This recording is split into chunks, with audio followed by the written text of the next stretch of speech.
difficult cases, and it's a call to action, very important, that we should look and make a real good assessment before we go along, because we can go and we can be entering on a very danger position, a very danger zone. Okay, so let's talk a little bit about radicular resorptions. The radicular resorption usually is a result of trauma, chronic inflammation of the pulp or the periodontal tissues, or both. It might also result from pressure on the periodontal ligament associated with orthodontic movement, tumors, or dental eruption. So the perforating radicular resorption is kind of a subgroup of the radicular resorptions. And what we see from the literature, not the very recent literature, but if we go back a few years, some literature says that when the resorption evolves until producing external communication with the periodontal space or internally with the pulp space, it creates such a serious complication that many times the tooth cannot be saved. While in fact it creates very difficult situations and other challenges, as we'll see, to the clinician. So let's analyze a few cases that I would like to show you. Let's begin with this one. Okay, so this one might scare you. When you look at the X-ray like this, you say, oh my God, what am I going to do with this tooth? This tooth it's maybe impossible to save this tooth. What we know about this case is that it's from a 20 years old patient, a female patient, very beautiful young girl, without any symptoms at all. And this case was in fact a radiographic discovery. So the patient had no symptoms at all. It was a radiographic finding. No mobility, as you might think it may have, because it has such a poor ratio of crown and root. Well, but it do have a splint, because the patient was doing or ended orthodontic treatment a few years ago. Normal perioprobing. You could also be wondering, what's the perioprobing in this case? Well, it was normal. And the pulp tests were negative. So this is important, because in this case, negative pulp tests shows us that we do have necrosis of the pulp tissue. So there's a slight difference to percussion, which is normal since we have such a huge periodontal pathology in that area, periapical or periradicular, should we say, pathology in the middle of the root canal. So what is this, may we ask? Is it an internal resorption with a perforation, or is it an external resorption with a perforation? Well, if it is an internal resorption with a perforation, we know that it is preceded by chronic pulp inflammation, odontoblasts and predentin disappearance, and the invasion of macrophage-type resorptive cells. It's not typical on traumatic lesion. That's the first data that is important to our case. It's not typical as a result of orthodontic forces, which could be an explanation because the patient did undergo orthodontic treatment. And what about the external resorption with perforation? Well, we know that in these cases, the periodontal and nearby cells differentiate in clastic type cells with a consequent removal of dentinal hard tissue. And it is common in apical lesions of long duration, which are the most typical external resorption that we usually see in tooth with periapical disease. Also by abnormal forces, as in tumors or impacted teeth, intrusive luxation or avulsion, and orthodontic treatment.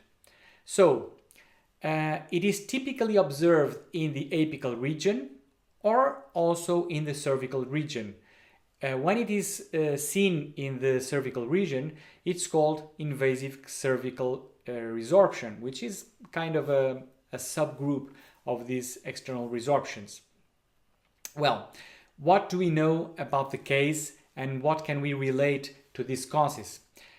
We know that there was no trauma, there was no tumor, impacted teeth, nothing like that. We do know that the patient did undergo orthodontic treatment.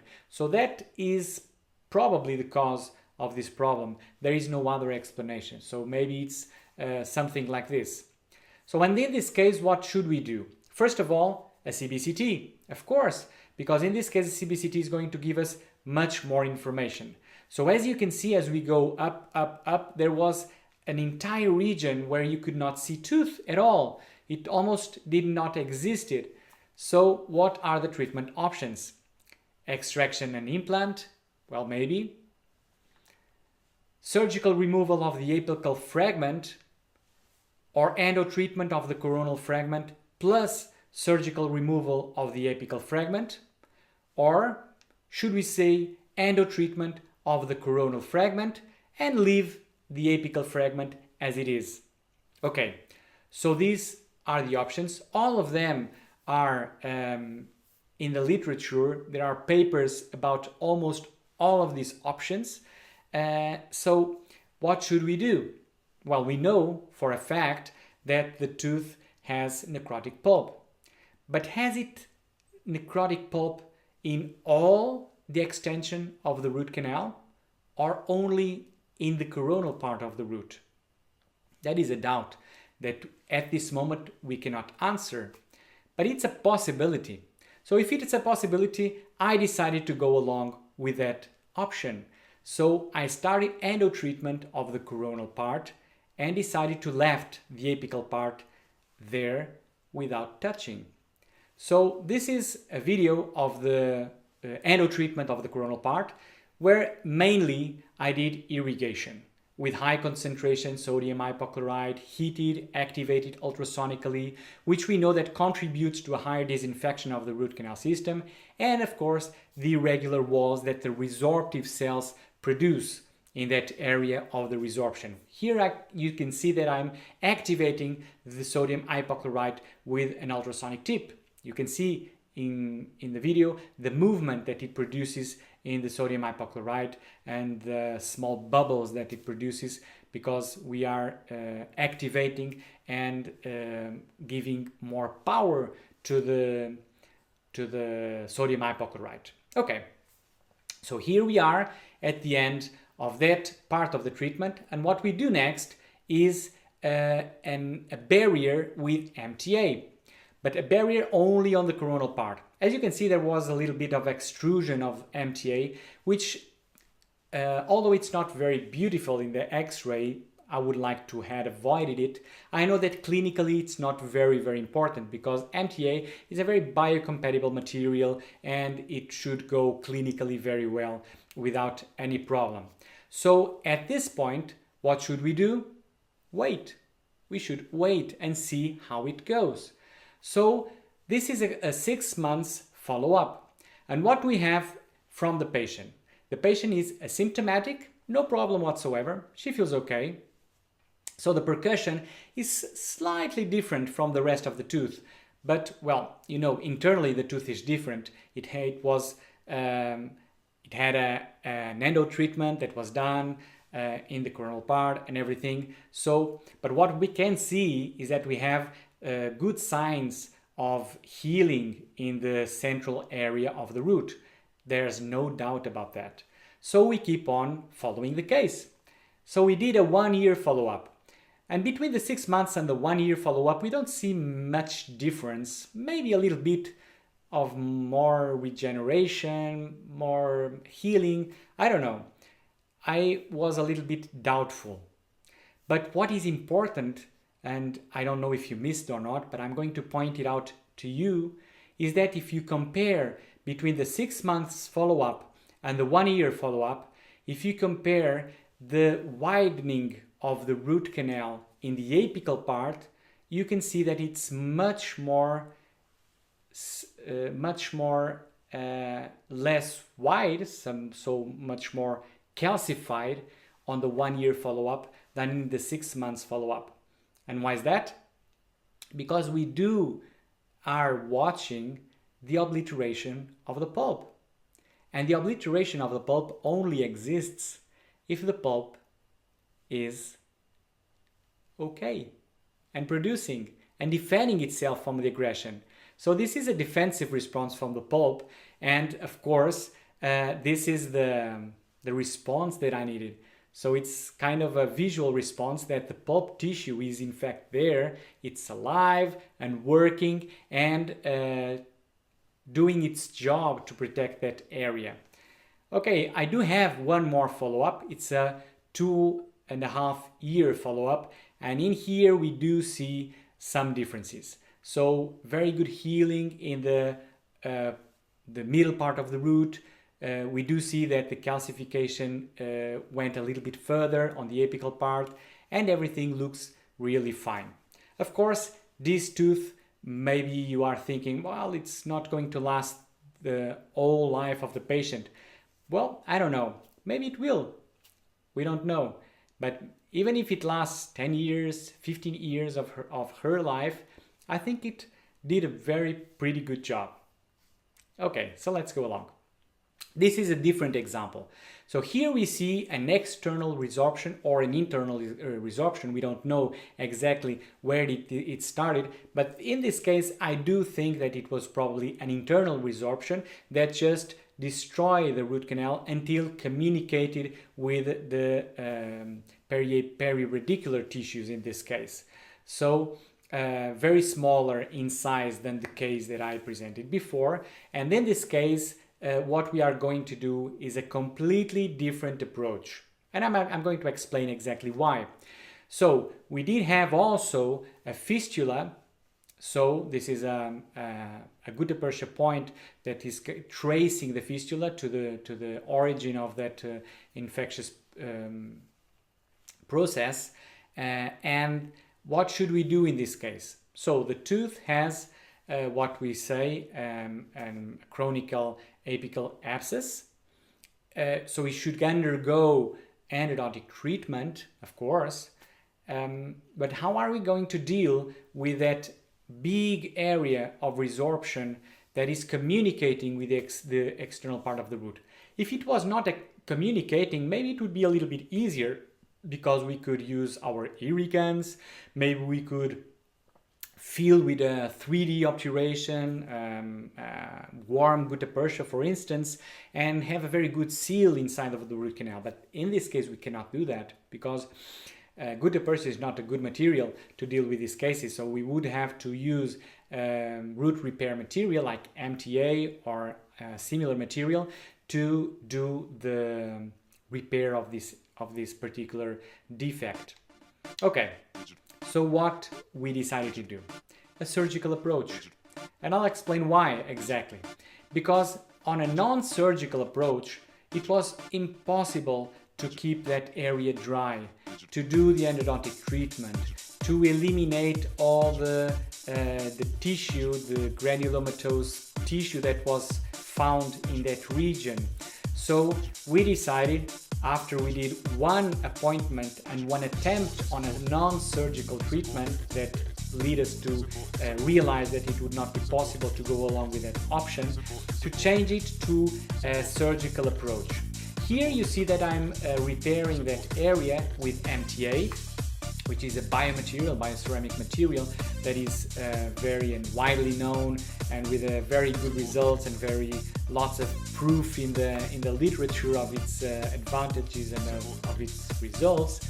But you may be wondering, but am I not putting MTA inside the root canal?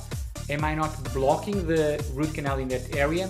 No, because I don't know if you spotted, but in the beginning of this video, probably saw that I had a finger spreader inside the root canal. So I did have to do an access cavity. Then I had to patent the root canal and put a finger spreader in that area in order to have the canal blocked and go along with my repair with MTA.